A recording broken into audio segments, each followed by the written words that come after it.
ഞാൻ കരുതുന്ന ഒരു പ്രധാനപ്പെട്ട കാര്യമെന്ന് പറയുന്നത് ഇതൊക്കെ ട്രംപിൻ്റെ ആഗ്രഹത്തിന് ഇങ്ങനെ ഒരു കരാറ് കൊണ്ടുവന്ന് വയ്ക്കുന്നു. ട്രംപിൻ്റെ താല്പര്യങ്ങൾ കൊണ്ട് ഒരു കരാർ കൊണ്ടുവന്ന് വയ്ക്കുന്നു. കരാർ അല്ലെങ്കിൽ ഒരു ചട്ടക്കൂട്, ഇവിടെ സൂചിപ്പിച്ചതുപോലെ ഒരു ചട്ടക്കൂട്, ഈ ചർച്ചകളിലേക്കുള്ള ഒരു കവാടം എന്ന മട്ടിൽ ഈ ചട്ടക്കൂട് അവിടെ കൊണ്ടുവയ്ക്കുകയാണ്. പക്ഷേ ഇത് നെതന്യാഹു അട്ടിമറിക്കും എന്നുള്ള കാര്യത്തിൽ എനിക്ക് സംശയമൊന്നുമില്ല. കാരണം ഇത് പരിഹരിക്കപ്പെട്ടാൽ നെതന്യാഹു ഇതിന് തൊട്ടു പിന്നാലെ ജയിലിലേക്ക് പോകേണ്ട ആളാണ്. അതല്ലെങ്കിൽ അവിടെ അഴിമതി കേസിലും മറ്റു പ്രശ്നങ്ങളിലും കുടുങ്ങി നിൽക്കുന്നയാളാണ് നെതന്യാഹു. ഇത് പരിഹരിക്കാൻ നെതന്യാഹുവിന് ഒരു താല്പര്യവും ഉണ്ടാവില്ല തൽക്കാലത്തേക്കെങ്കിലും. ഇത് ഈ പ്രശ്നവുമായി മുന്നോട്ട് പോവുക തന്നെയാണ്. മാത്രമല്ല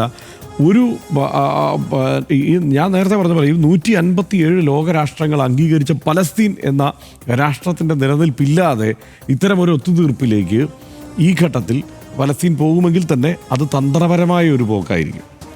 ഹമാസ് പോയാൽ തന്നെ അത് തന്ത്രപരമായ ഒരു പോക്കായിരിക്കും. കാരണം തൽക്കാലത്തേക്ക് ഈ സംഘർഷത്തിൽ നിന്ന് പിൻവാങ്ങുക എന്നത് അവരെ സംബന്ധിച്ചും അനിവാര്യമായ ഒരു സംഗതിയാണ്.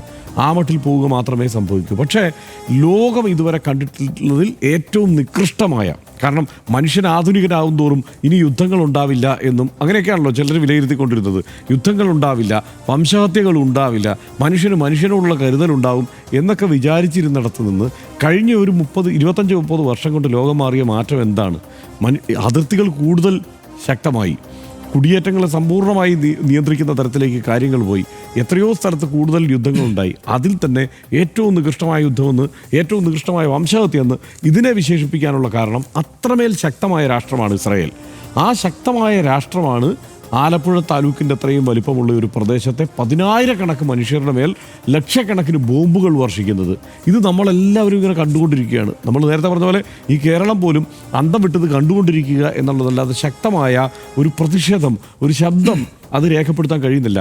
ഈ ലോകരാഷ്ട്രങ്ങളിലെല്ലാം ഇതിൽ പലതരത്തിലുള്ള പ്രതിഷേധങ്ങൾ കണ്ടിട്ടുണ്ട്, അവർ അംഗീകരിക്കുന്നുണ്ട്. പക്ഷേ 157 ലോകരാഷ്ട്രങ്ങൾ ചേർന്നിട്ടും 83%, അതായത് ഈ UN അംഗസംഖ്യയുടെ 83% അംഗരാഷ്ട്രങ്ങൾ ചേർന്നിട്ടും ഈ ഇസ്രായേലിനെ ഒന്ന് തടുത്തു നിർത്താൻ കഴിയുന്നില്ല എന്നുള്ള സങ്കടകരമായ കാഴ്ചയാണ് നമുക്ക് മുന്നിലുള്ളത്. എനിക്ക് വലിയ വിശ്വാസമില്ല ഈ നിർദ്ദേശങ്ങളിൽ.